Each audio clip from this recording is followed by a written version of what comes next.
there are two past tenses in Spanish. I call them the line and the point in this past. And so the line in the past occurs whenever you're describing a period of time in the past. And so what this roughly translates to is like I was or I used to do whatever verb. Okay. For adverbs, for this tense, you take off the ar and put aba and so on. So abas for you informal, aba for I, he, she, it, and you formal, aban for they or you guys, and habamos for we. Okay. So if I want to say we used to speak, it would be hablábamos. If I want to say they used to speak or they were speaking or you guys were speaking, it would be hablaban and so on. Now for erir verbs, you take off the erir and put ia. And this is the same ending as the would form, except for the would tense, you're adding to the verb. In this case, we're taking off the ending of the verb for erir verbs and adding something, okay? So instead of it being comería for I would eat, it was eating or I used to eat would be comía, okay? And you can probably guess the rest of them, right? So for he, she, it, you formal, it's the same as the I, so it's ia.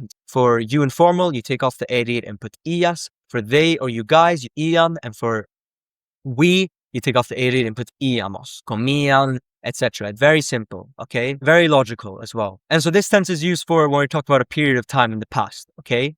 The line in the past. But if you're just starting out, I'd highly recommend checking out the Speedy Spanish Roadmap. It's a free course I created to help you start learning Spanish with these methods. And you'll find it in the first link in the description.